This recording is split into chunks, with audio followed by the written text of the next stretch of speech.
안녕하세요. 노윤정 약사입니다. 이 낙상균 강의 두 번째 시간으로 이제 질환별 활용법에 대해서 하나씩 살펴보려고 하는데요.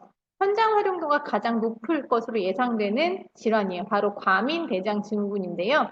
이제 과민대장 증후군이 어떠한 증상으로 나타나고 그리고 현장에서 어떤 포인트를 잡아야 하고 그리고 섭취했을 때 주로 어떤 점을 불편함을 개선할 수 있는지 그런 것 좀 정리를 해드리도록 하겠습니다. 우선 과민대장 증후군이라고 하는 거는요, 파란색으로 표시를 중요한 것만 해 놓았는데요. 내시경을 하든 뭐 다른 혈액 검사를 하든 특별하게 문제가 발생하지는 않습니다. 어떤 문제가 발생하진 않는데 이 배가 자주 아픈 거 그리고 배가 어떤 밥 먹고 좀 불편한 거 그리고 설사나 변비가 지속적으로 좀 반복되는 그러한 증상들이 복합적으로 나타나는 상황을 말합니다. 소화기 질환으로 병원을 찾는 환자의 약 30%가 과민대장 증후군으로 진단될 만큼 많은 분들이 겪고 있는 문제인데요. 특히 어떤 특정한 음식, 그건 개별 차이가 있어요. 모든 사람한테 동일하지 않고 사람마다 조금 다른데 어떤 특정 음식을 섭취한 이후에 배가 더 아프다거나 그냥 가벼운 스트레스 후에 복통 혹은 배가 조금 빵빵한 느낌이 드는 가스가 많이 차는 그러한 증상들을 느끼고 있습니다. 심하면 이제 전신 증상까지 나타나기도 하는데요. 특히 뭐 피로가 심해진다거나 두통, 잠이 잘 오지 않고 좀 어깨가 결린다 이런 얘기들을 하시는 분들도 있으세요. 이 과민대장 증후군은요. 배변 습관 변화에 따라서 설사가 더 우세하게 나타나냐, 변비가 더 우세하게 나타나냐, 아니면 두 가지가 섞여 있냐, 아니면 배변 습관에 특별한 변화가 없냐 이렇게 해서 네 가지로 우리가 이제 나누게 되는데요. 여기 지금 보시는 것처럼 설사, 변비 앞글자를 따서 이렇게 이제 요 U는 언섭 타입이라고 그러니까 그 비특이적인 상황이라고 보시면 될 것 같아요. 그래서 이제 과민대장 증후군 같은 경우는 원인이 사실은 불명확합니다. 우리가 이제 스트레스를 받게 되면 위장 운동이 변하면서 그리고 이제 점액질 분비가 변하면서 장내 균총도 변하지 않는가에 대해서는 많이 좀 알려져 있는데 반대로 장내 균총이 변했을 때 직접적으로 위장 운동까지도 영향을 줄 것이냐라는 부분이 주목된 것은 그렇게 오래되지 않았어요.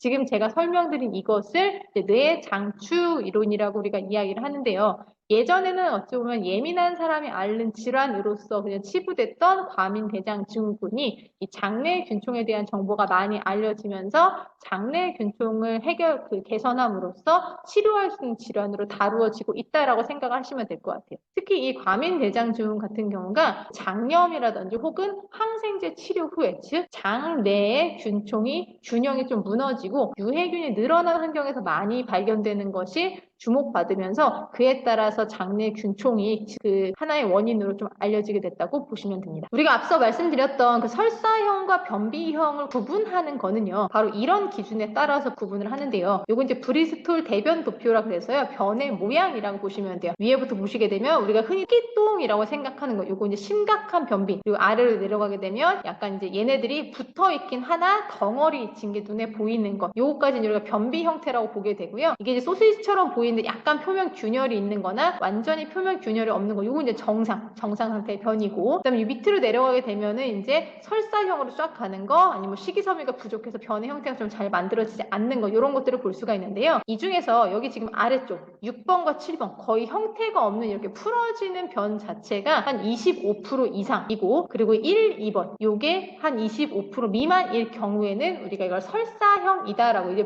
구분을 하게 됩니다. 그리고 반대로 이 1, 2번 이 모양이 25% 이상이고 요 아래 게 25% 미만일 경우에는 이제 변비형으로 이야기를 하고요. 이 두 가지가 뭐 25% 이상씩 조금 섞여서 나타난다라고 할 때는 혼합형으로 이제 이야기를 하게 됩니다. 물론 이제 우리가 매번 변 상태를 보는 건 아니기 때문에 일상적인 상담 과정에서 이것을 정확하게 확인할 수는 없지만 예를 들자면 일주일에 변을 볼 때에 이런 모양이 몇 번 정도 나오는지 정도로는 물어보실 수 있을 것 같아요. 그랬을 경우에 형태에 따라서 우리가 이제 구분을 하실 수가 있는데 그 방금 설명드렸던 뇌 장축 이론에 대해서 조금만 더 자세히 설명을 드리면 이걸 왜 우리가 이제 알고 있어야 되느냐 이 낙산이 작용하는 지점 낙산균이 필요한 부분이 바로 이 중요성 때문에 그렇기 때문입니다. 방금 설명드렸지만 장내 미생물과 중추신경계가 이제 예를 들자면 내가 그 스트레스를 받아서 위장운동만 변하는 게 아니라 장에서 일어난 일들이 위장운동에 역으로 영향을 준다라는 게 바로 이 개념인데요. 원인으로 보고 있는 쌍방울 메커니즘 4가지로 설명이 됩니다. 미주신경을 통해서 통하는 게 있고요. 그리고 면역계가 조절되는 거, 그리고 이제 신경절단물 합성 능력이 실적으로 변화하는 거, 그 다음에 또 이게 이제 바로 낙산이 관여하는 지점인데요. 신경 자극한 특성이 있는 단세지방산 같은 대사물질의 생성이 변화하는 것입니다. 그 중추신경의 변화가 장의 생리적 기능에 영향 주는 건 이미 많이 알려진 바이고요. 근데 반대로 이게 영향을 주는 거는 이제 연구된 지 얼마 되지 않았고, 실제 이 정신질환 관련한 거에 그 장내 균총이 변화함으로써 긍정적 결과가 나타나지 않겠냐라고 해서 장내 미생물 이식이 치료 방법으로 연구가 되고 있고요. 만일에 이식이 어려울 경우에는 단세 지방산 자체를 늘리는 균 또는 낙산 자체를 투입하는 것, 이 3가지 방식이 좀 치료로 활용이 되고 있습니다. 이거는 1강에서도 말씀드렸는데요. 그냥 용어 참고 설명이에요. 이제 국내에서는 마이크로바이옴이라고 이제 하나로 통합해서 사용을 하지만 이제 논문 보시거나 하실 때는 마이크로바이오타라는 미생물 유전체를 설명할 때는 마이크로바이옴 2가지 용어가 이제 분리돼서 좀 사용되고 있다라는 거 그냥 참고로 봐주시면 될 것 같고요. 우리가 이제 그 뇌 장축 이론을 이야기를 할 때 왜 어떻게 그럼 얘가 뇌의 기능에 영향을 주는 거야?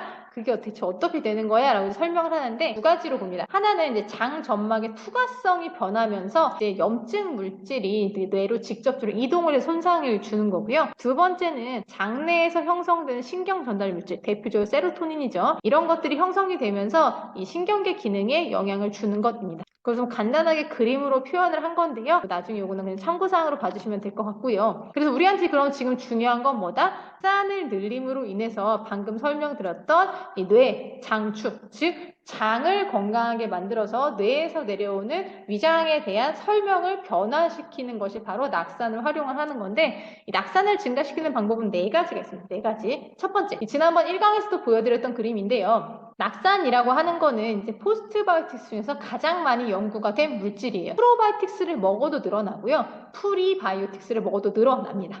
그런데 그 단점은 뭐다? 얼마의 낙산이 일어날지 알 수가 없는 거죠. 그래서 낙산 자체를 늘리기 위해서 어떤 방향을 활용이 되고 있느냐? 첫째, 낙산 자체를 섭취하는 거고요. 4번째는 낙산균을 섭취하는 거예요. 낙산 자체를 섭취하는 거는 이제 낙산균이 워낙에 그 배양 조건이 까다로워서 실제로 키우기가 쉽지 않다고 합니다. 그리고 그래서 만들어낸 업체들도 많지가 않고 실제로 대량 생산은 성공한 업 거의 없는데요. 이 낙산균, K낙산균 세계에서 2번째로 대량 배양이 성공을 해서 상업화가 된 거라고 뉴스 나온 거 1강에서 한번 말씀드렸었죠. 그러다 보니 이제 낙산 같은 경우에는요, 우리가 특수한 상황, 질환이 있다거나 염증이 심할 경우에는 낙산 요구량이 대폭 증가하게 되는데 그거를 채우기 위해서 너무 많이 섭취를 해야 되는 문제가 있는 거예요. 그렇다 보니 그럴 거면 낙산균을 섭취함으로써 장내에서 낙산의 생성 능력을 높이는 게 맞지 않겠냐라고 하는 2가지가 같이 활용되고 있다고 봐주시면 될 것 같습니다. 그래서 우리는 낙산균을 활용을 할 건데 지금 현재까지는 낙산을 활용한 연구가 유럽이나 이런 쪽에는 조금 더 많아서 오늘은 그걸 중심으로 좀 보여드릴게요. 여기서 중심으로 볼 거는 뭐냐면 먹었을 때 어떤 부분이 해소가 될 거냐, 그래서 고객들의 어떤 거를 내가 만족시켜 줄 거냐라는 것을 기억을 해주시면 되겠습니다. 첫 번째는 폴란드에서 이루어진 것인데요. 요 같은 경우는 위약 대조군은 아니고요. 이제 다수에게 먹이거나 상황을 섭취 전후의 변화를 관찰했다라고 봐주시면 될 것 같아요. 낙산 나트륨으로서 150mg씩 하루 2번, 하루에 좀 300mg을 먹게 된 거고요. 참가자 같은 경우는 보시게 되면 혼합형이 가장 많았고요.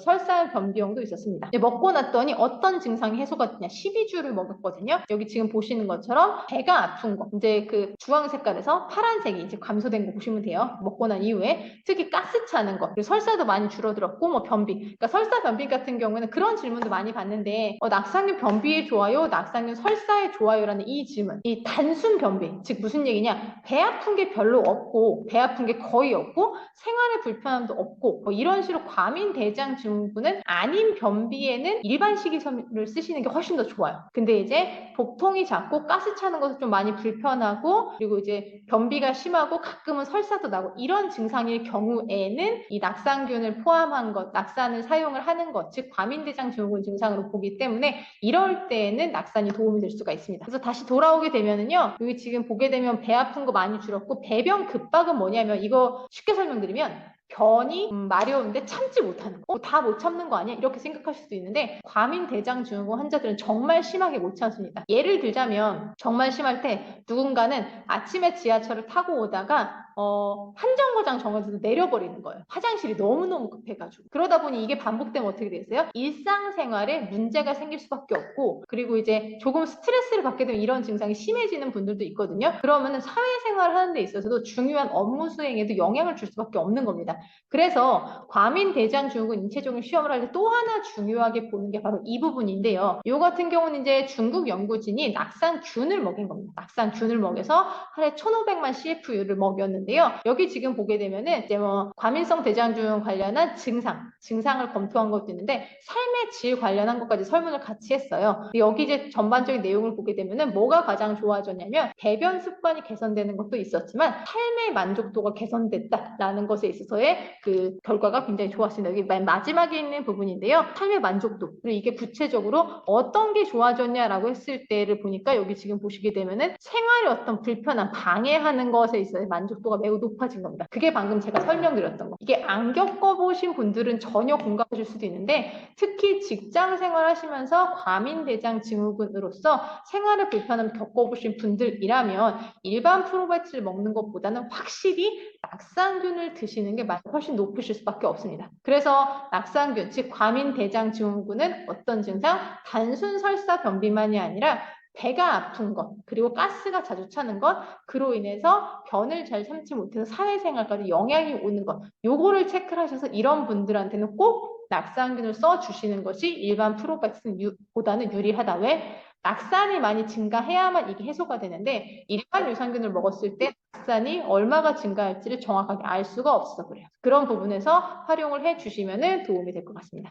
마무리를 하자면 이제 과민성 증후군 그 중에서도 특히 그 설사형이신 분들 그리고 설사 변비가 섞이는 혼합형이신 분들이 장내 미생물의 다양성이 좀 낮고 상대적으로 낙상균이 적다고 알려져 있어요. 그래서 이제 잦은 설사 그리고 배변 급박, 변 참지 못하는 거 이걸로 일상생활 불편하신 분들이라면 낙상균을 우선 권장드린다라고 설명을 드렸고요. 그리고 일반 소화제를 판매하실 때도요. 스트레스 받으면 자꾸 배가 아파요. 이런 분들은 과민대장증후군으로 우리가 일정 정도 구분을 하고 이럴 때는 그 소화 효소제만 주는 게 아니라 낙상균을 같이 활용하시면 훨씬 더 현장 활용도가 높아지실 거고요. 최소 섭취 기간 4주. 사실은 본인이 느끼는 거는 제가 먹어봐도 일주일 내로는 편안해지는 게 확실히 느껴져요. 그래도 어느 정도 좀 회복하는 게 길어지겠다 하려면 최소 4주 이상은 드시는 것을 권장을 드리겠습니다. 오늘은 여기까지 하고요. 다음 시간에 다시 뵙도록 하겠습니다. 수고하셨습니다.